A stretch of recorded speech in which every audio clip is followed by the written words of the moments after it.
आपल्या समोर आज ज्या आपल्या भगिनी आहेत त्या सुनीताताई, कमलताई आणि नीलमताई, खर तर आपल्या भागाचं नेतृत्व या भगिनींनी करावं याच्यासाठी आपण खर तर आज या ठिकाणी सर्वजण जमलेलो आहोत. बंधूंनो, आज गेल्या महिनाभरापासून मी पाहतोय की अनेक लोक या ठिकाणी विचारतायत की आमच्या भागाचा रोजगार कुठे, आमच्या भागातील शिक्षण कुठे, आमच्या भागातील आरोग्य कुठे आहे, आमच्या भागातील घरकुलं कुठे आहेत. परंतु याचं उत्तर मात्र द्यायला कोणी तयार नाहीये. ज्यांच्या हाती खरं तर 15 वर्ष वारंवार या बंधू भावांनी विश्वास ठेवून सत्ता दिली, ती मंडळी मात्र आज तोंडामध्ये मूग गिळून बसलेली आहे. कारण साहजिकच आहे, जनता जनार्दन आहे. आपण जर वारंवार सत्तेवर असाल तर त्या सत्तेवर असताना आपण काय केलं याचं उत्तर आपण खरं तर जनतेला दिलं पाहिजे. आणि जेव्हा जनता जनार्दन याचं उत्तर विचारतोय त्यावेळेस मात्र आपण सर्वांनी पाहिलेलं आहे की योग्य उत्तर न देता कशा पद्धतीनं अगदी मानवतेची पातळी सोडून सुद्धा कशा पद्धतीनं चर्चा केली जाते, अगदी व्यक्तिगत पातळीवरती येऊन कशा पद्धतीने या ठिकाणी वक्तव्य केले जाते. खर तर ही गोष्ट आपल्या भागासाठी अत्यंत निंदनीय आहे.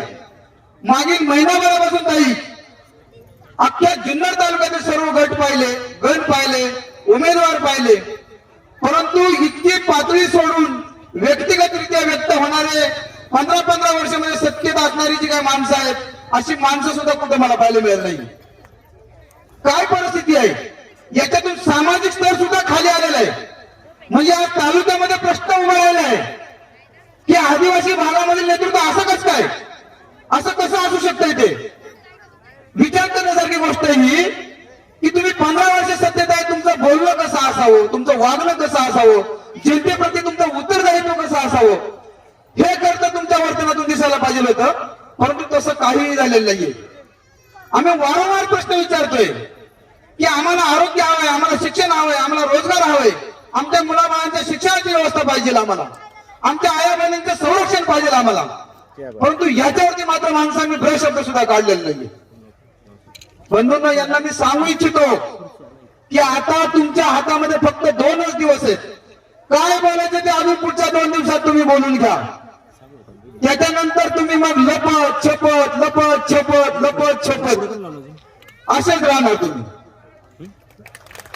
त्याच्यामुळं माझी त्यांना विनंती आहे, तुम्हाला आठवत असेल या देशाचा इतिहास 1974 ला इंदिरा गांधींच्या शासनाविरोधात जयप्रकाश नारायण यांनी एक आंदोलन केलं होतं.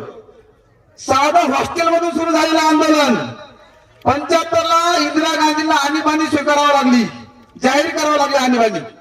का तर जनतेच्या विरोधामध्ये त्यांनी निर्णय घेतले. भ्रष्टाचार मोकळला होता, बाकीच्या गोष्टी वाढल्या होत्या. आज या तांबे बारा गटामध्ये ताई 5-15 वर्षामध्ये आम्हाला हेच पाहायला मिळतंय. कुठं मातीच्या गाड्या, कुठं काय. आणि मग यांच्यातून चालली यांची मोहमाया वाढत, इतकी वाढली तर परकीय बँकांमध्ये सुद्धा यांची अकाउंट आहेत. ललित भाऊ, इतकी वाढल्या मोहमाया. आणि जेव्हा आमच्यासारखा तरुण एखादा प्रश्न विचारतो तेव्हा हे महाशय बरं कशी प्रक्रिया कशी राबवली बघा. शिवरात्रीचा दिवस होता, दुसऱ्या दिवशी पारणा, कोर्ट बंद, पारणांना सगळे वकील पोळ्या खायला गेले होते, सगळे मित्र पोळ्या खायला गेले होते. आणि शिवरात्रीचा दिवस गाठून पट्ट्याने गुन्हा दाखल केला. म्हणजे संजय सावळे 2 दिवस तरी येत नव्हता बाहेर. पण काय की म्हणतात देवतारी त्याला कोण मारी. मला असं वाटतंय की हे सगळं करत असताना आपण विचार केला पाहिजे होता की आपण काय करतोय. काल मी एक बातमी पाहिली न्यूजला, ते महाशय म्हणत होते की हे 1000 रुपये रोजाचा माणूस आहे. मी पुन्हा एकदा सांगतोय की जयप्रकाश नारायण यांच्या एका हॉस्टेलमधून चालू झालेल्या आंदोलनाने इंदिरा गांधीचं सरकार कोसळलं होतं.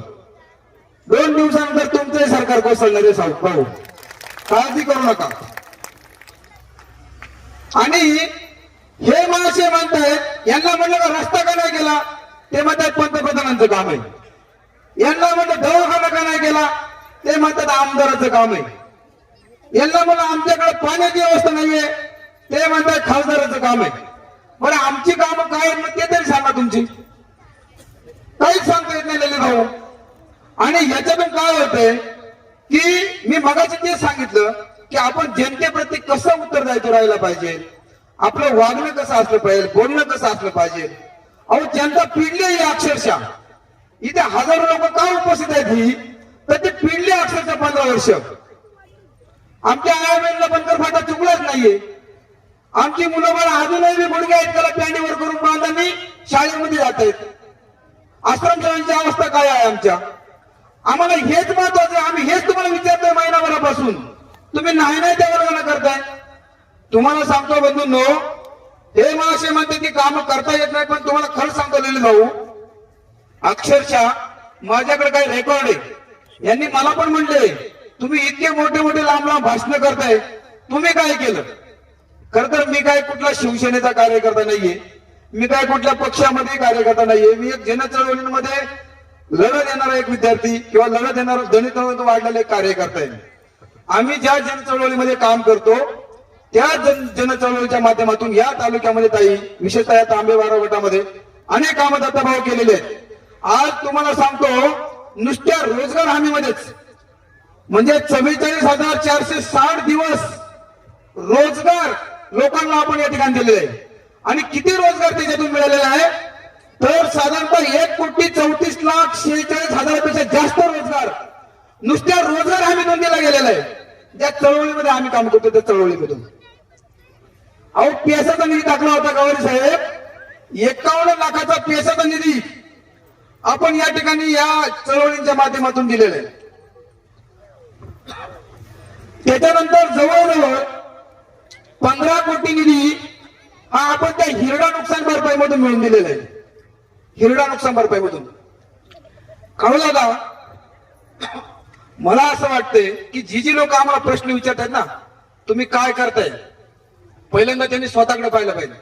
आपण 15 वर्ष 5 वर्ष जिल्हा परिषदेचे अध्यक्ष होता, 5 वर्ष जिल्हा परिषदेचे सदस्य होता, त्याच्यानंतर आपली बहीण सुद्धा त्या ठिकाणी उपसभापती होती. तालुका तुमच्या हातामध्ये होता, जिल्हा परिषद तुमच्या हातामध्ये होती. यावेळेस खरं तर तुम्ही या गोष्टी करणं अपेक्षित होतं. रोजगार हमीचा कायदा प्रचंड चांगला आहे, त्याच्यामधून अनेक महिलांना रोजगार मिळू शकतो. आपल्या ग्रामीण भागातील आदिवासी मुलांना संशोधनासाठी पैसे मिळत नव्हते.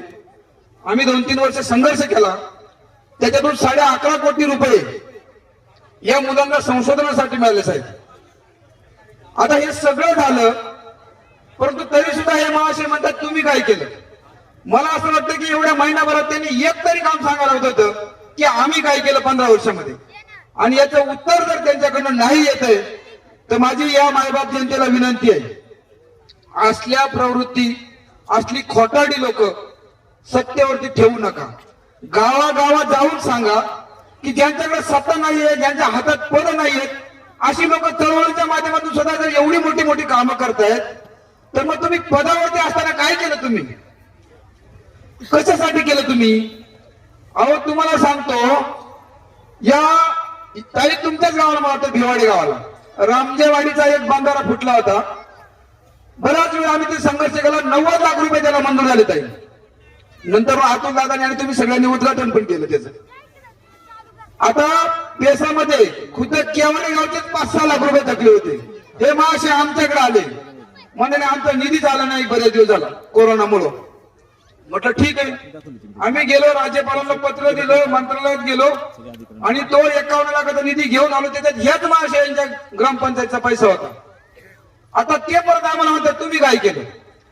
अरे बाबांनो, तुम्ही जरा संघर्ष करा, जनतेसाठी जरा काहीतरी लक्ष द्या. तुम्ही जवळजवळ एक सरपंच ताई आमच्याकडे होते मुकुंदवाडी पिंपरवाडीला. आज त्या पिंपरवाडीला, आंबे पिंपरवाडीला जवळजवळ 8 कोटीचा ग्राम विकासाचा आराखडा बनवून आणि त्याच्यामध्ये कामं चालू झाली आहेत. मला पण वैयक्तिक म्हणजे तुमच्या गावात तुम्ही काय केलं. मी तुम्हाला सांगतो 2017 पर्यंत आमच्या गावामध्ये नाण्याच्या वाडीवरून पाणी आणत होते लोक. आमच्या माया बहिणी गोड्याची वाडीवरून पाणी आणत होते.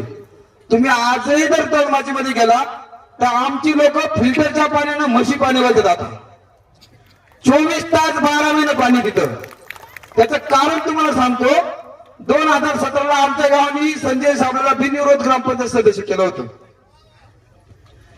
ही जरा अशी हुशार माणसं आली ना निर्णय प्रक्रियेत कधी लय नाही पण एखादा तरी निर्णय असा काहीतरी जनतेच्या हिताचा घेतात ज्याच्यामुळे पिढ्यानपिढ्यांची जी काय आपली सगळी अवस्था दुरावस्था ती दूर होते. आणि त्याच्यामुळे माझी तुम्हाला विनंती आहे की आज या ताईंच्या निमित्तानं खर तर अनेक लोक आता ज्यांनी भाषण केलं ते संजय वांगे ते बिरसा ब्रिगेडमध्ये काम करतायत. आमचे सागर मोठे आहेत ते क्रांतिकारी आदिवासी ग्रुपमध्ये काम करतायत. अनेक लोक की जी लोक या निवडणुकीमध्ये उतरलेत. आणि याची मी तुम्हाला हे का सांगतोय तर सगळ्या स्तरातील सगळ्या विचारधारांतील लोक या प्रक्रियेमध्ये उतरलेले आहेत. आणि म्हणून ताई माझी आता या ठिकाणी तुम्हाला विनंती आहे की आपला जो काही विजय आहे तो निश्चित आहे. फक्त आता तुम्हाला सुद्धा डोळ्यात तेल घालून काम करावं लागेल. या सगळ्या जनतेसमोर माझं तुम्हाला खरं तर ही विनंती राहील. बंधूंनो आता आपल्या समोर 2 दिवस आहेत. गेल्यानंतर गावागावामध्ये अजून डबे शिल्लक आहेत गोडाऊन भरलेले साहेबांचा येतील. त्या डब्यांमध्ये आता पैसे पण येतील कदाचित. डबा आला तर पहिलं उचकून बघा नाही तर 20 रुपयाची नोट अशी काहीच होणार नाही. त्याच्यामुळं साहेबांचा गोडाऊन भरलेला आहे. डबा आहेत पिशव्या आहेत येतील परंतु त्याला भाळू नका. रात्र वैऱ्याचे डोळ्यात तेल घाला. कारण ही सत्तेच्या भोवती वारंवार फिरणारी गिरारं आता हाकलून द्यायची आहेत. याच्यासाठी संघर्ष करा. याच्यासाठी डोळ्यात तेल घाला आणि या गिरारांना हाकलून लावल्याशिवाय थांबू नका. एवढं मी तुम्हाला आवाहन करतो आणि या ठिकाणी थांबतो. जय हिंद जय महाराष्ट्र. धन्यवाद सर. बारामती जिल्हा